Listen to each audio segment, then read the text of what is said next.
Chhuantea hianin changchin thraluka noi juk dona tuna atum tur hianin world ranking a po 20k hnuai lama hold phani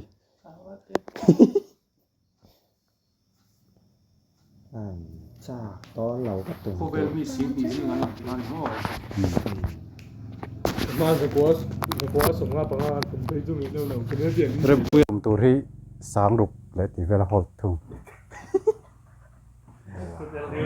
tiền thầy tiếng hậu vi ngà mà cái đâu experience cái này to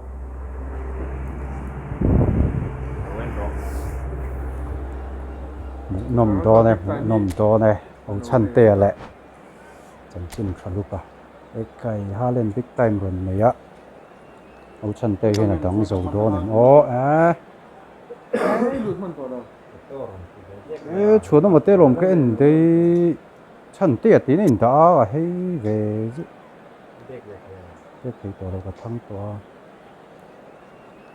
mà mình lên tới đón tiền đúng không thầy văn hầu thì Chhuantea bully mà đâu xin lệ cái lên nuôi lên đó Chhuantea đâu in tít trung ai hình cả Chhuantea boss thì ha do hầu thì Chhuantea rồi Messi big time này về trung ai nó mà tụm tụm phần Messi big time này về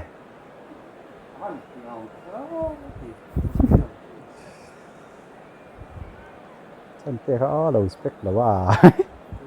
có hồng lâu này khurt mấy thấy xin ôi khurt rồi anh nói tiếng cho tụm tụm pa xe tung thầy đầu về biên ôi ông lẩu á tụm thầy lẩu tuôm lẩu rất nhiều ủa sang quyền tại sang quyền bên là tung thầy đầu khát tiếng chín tổ in mò tụm thiềm lẩu tập tấn này tổ lẩu cầm nhất chứ nữa cái lỗ gì cũng này cũng dùng bắt đầu thằng tham về cái chỗ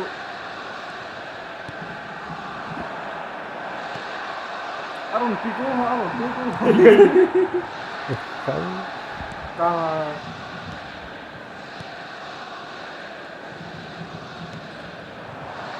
so này hi October kan tụm tira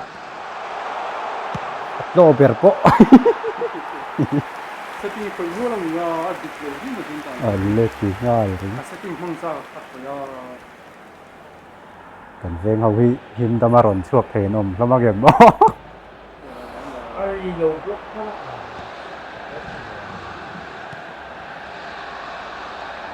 le ha bắt chak rem ve sit tang pop mai à chuan ma chu veng hing ki thadon ang riau mai à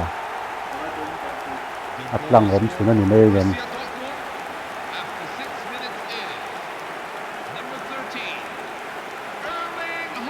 chuan hi atchak ani chuanin changchin thraluka ma chon thei don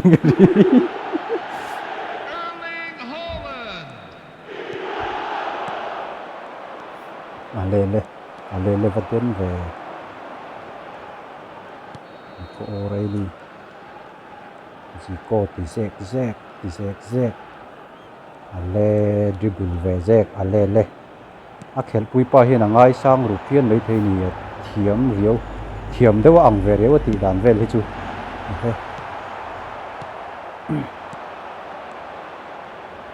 Suarez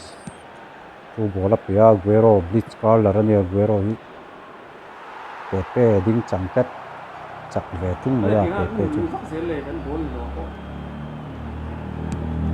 karon chau har ve Pepe chu ale first ball chu la thei ngang mai à chona kore chu thai pi sol den ve ei chu poi thei do nem Rodri vắt chak về big time nghe a khel pui pa tan hian in chona account chu a u ve det ni na lang riu mai à kai wit fu ta mang thei dei te ne ti nei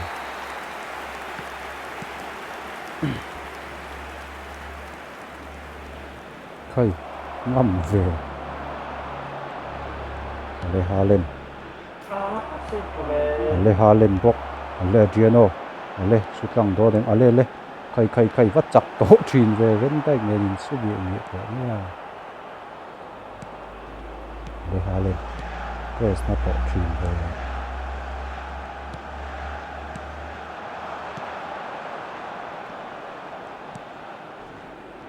kai press tight a phát ten ve red card một tệ thế này à các chú coi Israel tự về through ball ăn lê chặt và dia nó lụt tập par này ăn lên lê ai cái lại cho nó tiền tôi phải rất nhiều gì à par này Bên này có tiền nhất là không phải go. dia nó hi ball về xem này cái lại cho nó tiền goal kha har su cái này cáp lại cái chuyện mà dia nó hi thế mình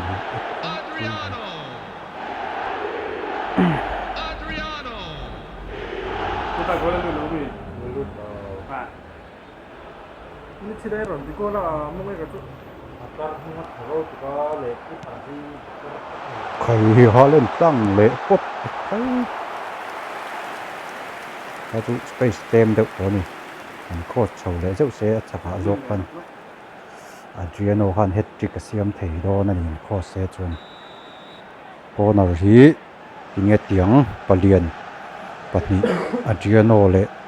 hà lên là lùa tạc phụ chuẩn đến đó này Adriano khai Adriano hết trick đất mới à vang ngầm mịa về area cho nên liền các bạn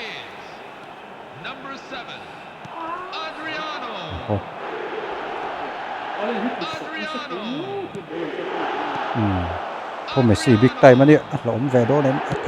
cây bắt save cho về keeper hit tung nghe control cho về đấy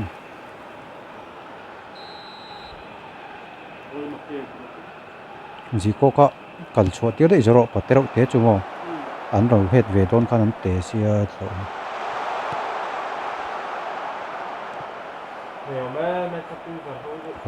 Adriano là tăng lệ đón em anh lê cây vắt tu chặt về ý cái tiếng ấy biết mình lâu chất mấy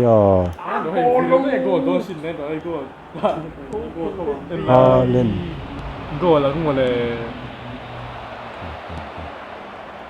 cái này ta sẽ đó là rồi giờ lấy cho chú nét rồi này về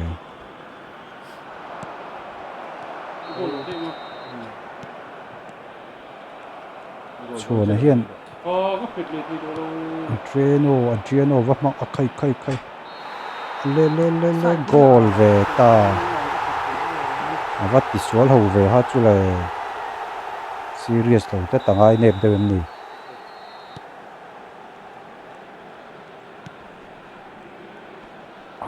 Arnold đã lút lăng rồi cross tiêu đó nên là dễ cross đó rồi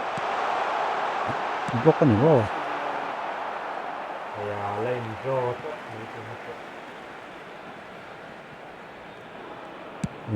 họ lấy cross lấy copa bên tay là ông phải tất họ lấy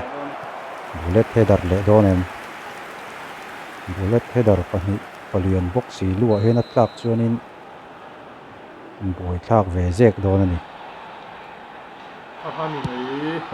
Adriano lúa ta lệ ta vắt đến chín về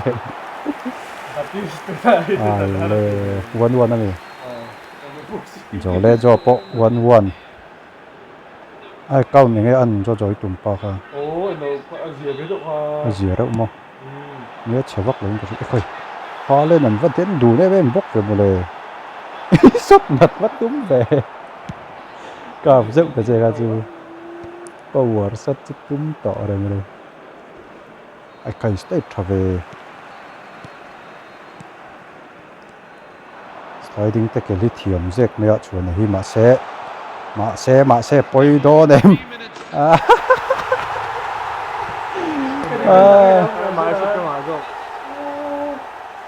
stay tum về là vàng về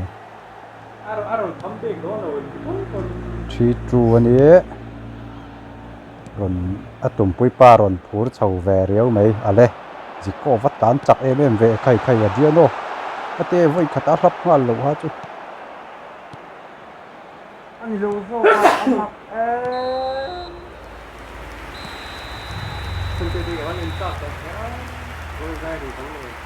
Chhuantea kan spectrum kha di ma se kan kalo thang sual zuk ve goleng zat nge a thun tonga goleng zat nge chhuat tong o kan hre chak khop mai serious le tonga tro series le toro ron comeback na chang sa nei ve tat a forward te khan chewak bik to ni o pick pathum thotin ni veng ka sia a vero ni messi ni a that na lai berania a forward te khamo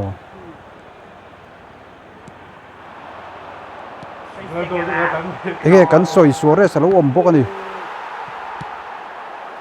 a forward hi epic pahni le big time pakhat ni ve tat maya boi pui tham ve tat ani kai a tum pui pa hian eng mo chu thiam ve ni na lang riau mai Giano sutang le mai do nem tek len rai san ron tek tel tat mai ho te pu wat chak ve ha chu ball change thle bai ha chu class zuk tem tur kha ni chep to chen kai jole jo ron ton to mai ya kan ve ngau hi an ta fai phia rang ti chu la om khop mai quarter final ani ho ava petra em ve ha chu professional ho ti da la ni tran dan te kha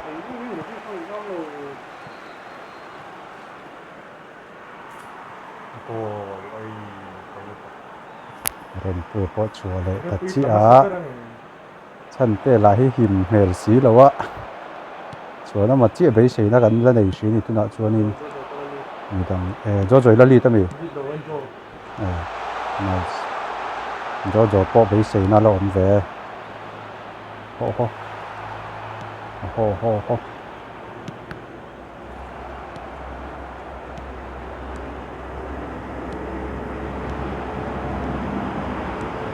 kai ava den to trin ve chuan a po a din hun a der thong zuk to mai a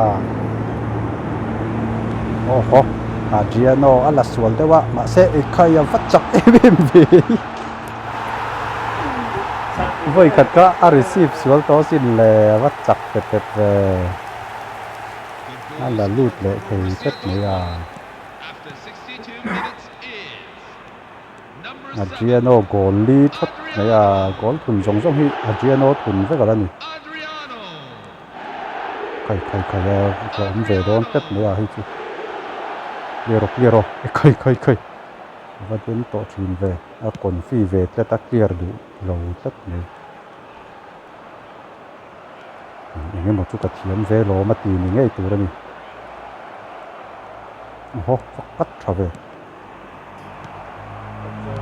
poi ta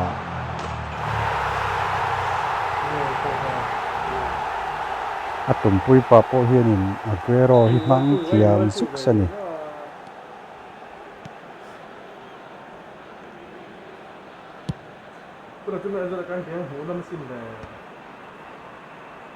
chunia Chhuantea en ro han ti khera alle thu point pe Adriano vat chak trin ve a receive suala poi hle ni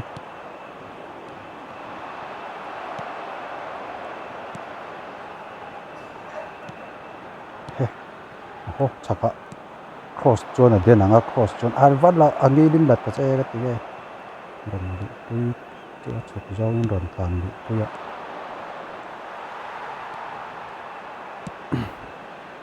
ho ole hi kai right back up na saboka right lama kodok dok mai Aguero which corner Suarez a khai Aaron jo mai sập xiêm tay ngay đó em nó xiêm lầu tất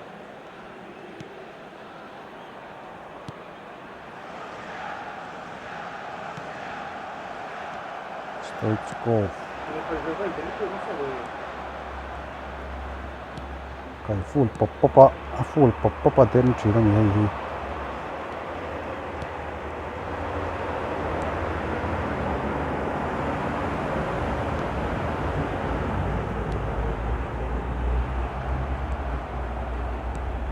lên nạp bật trật tự à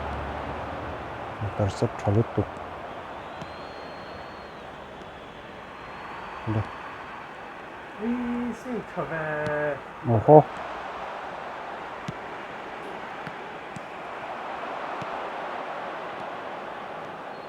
là ôm mang em á là ôm mang em hay sai là dễ đó sai dâu được lên rice cây phát ra ôm về cây và đến tổ truyền về cây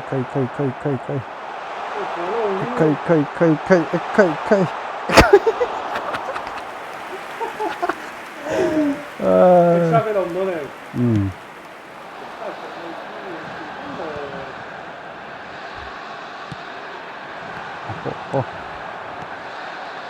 vậy ô lê à poi lết tổ các man một sẽ tới đi cá chú Adriano run la lút man xí đâu ạ ai rem puya poron rem puya po aron chuộc chia 바티스투타 alle 훈토도나 jole jo chu à aron chính fel tất với à jole jo an rem puya jok à cái gì vậy 하르르떡 뭐 원지로 하르벨레 chùa nó Scotty còn en pui lo con nghe Halen hi Ibrahim thak to la rồi đi lên phải đấu đỡ thì có đồ nào thì đấu xí rồi đấy chứ mà pepe po hi chau ve juk to ni hi Romero hi lampa thi ma a jira thi mang ngai em 이 해미대 빠힌 부이르떡 랑 대로 kai cái này tra về destroyer le build up 식랑을 사우터 pepe hi thak don chun Romero jok hi mang ro tha jok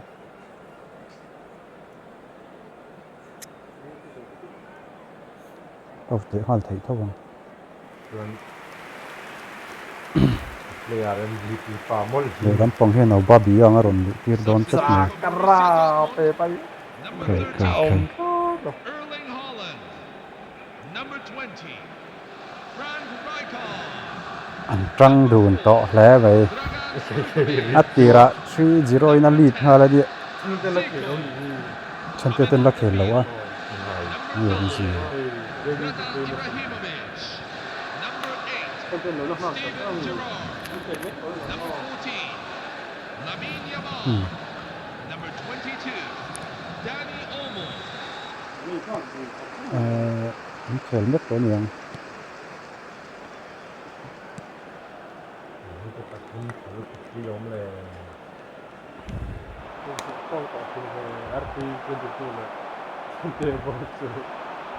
lâu là về lâu thì mà đi suốt từ từ nằm chante chu atum pui tur pa han DQ mai don ni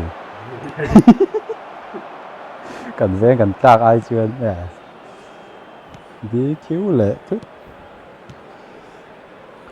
Tết khát chắc thấy thì một cái nghề nóng mặt đấy ti ma chin niang ta chung ka thei ngei me a alle Adriano an nice to chin ek cái tiếng đó chú có về tổ đấy là lắp nó sạch tiếng truyền về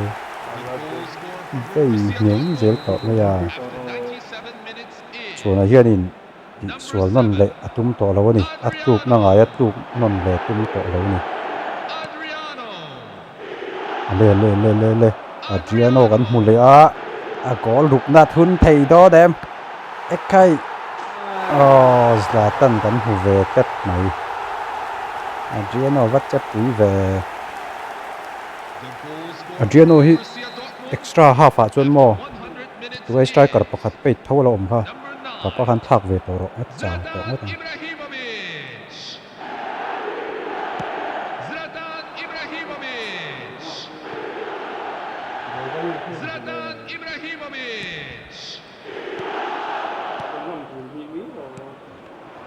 kai hole ihi ô lệ hi ô ba biếng à vắt rồi bịt tẹo về ha chứ thật thà đi có ô ba biếng hi nhưng mà tôi nhớ rồi lệ ô ba biếng à vắt đến chi nè à clear đủ lâu á à vắt đến kai And now, please turn towards the screen for a special presentation featuring our guest performers today. 거기 이 스트라이커를 뽑았까 이 갱로미 하루 종일 카로 용 되는 어때 이 스트라이커를 뽑았까 이다 보대요 빗가더니 하하가 이 alle chante te po one all nyo 근데 저 단 로셋까지 주 그게 가 거의 거레스 이탈리 요케레스 아 빗가더 로마 트라도 이게 너무 다 Gyökeres. Victor Ano tu si Gyökeres Bibzin na uwan na hangyo zo. Substitution for Borussia Dortmund, number 7, Adriano. Coming on to replace him is Aguero blitzkala raron tir ve tunga Aguero. Adriano Iron wa ekai tunga top mai kai chuatir su sen kar be kan ten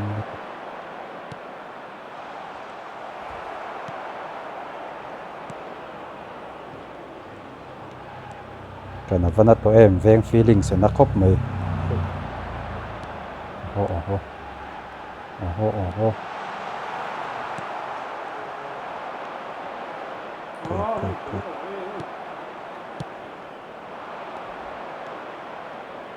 Khơi chi vít trụ tổ bây giờ vẫn tiến về lê dipê vắt save cho em keeper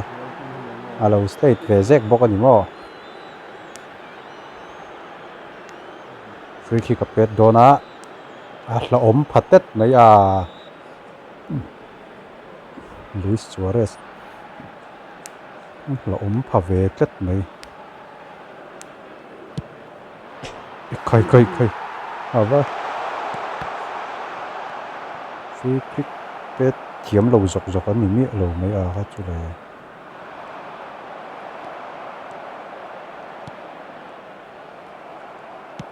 ồ tier ta pop mấy sang môi thì trana ang pop mấy vâng retreat tier thave ha chú cb late tier Romero ha late tier lâu la cho nên tăng chiếm có tăng cùng thôi Rodri ron đã lut thale op mai ha po Rodri position tur ta garon lu tir zu kani chuan hianin set hiam chho leu me thil hi tăng ta chan te tengen result one all kanya man of the match tur chu chiang to trin ve Adriano 8.5 pot me striker pathum an lang thot me striker forward ta chu ngat to hop mai tara striker pathum chung la bo om thot diễn nó hay chứ hai lại vừa gặp mong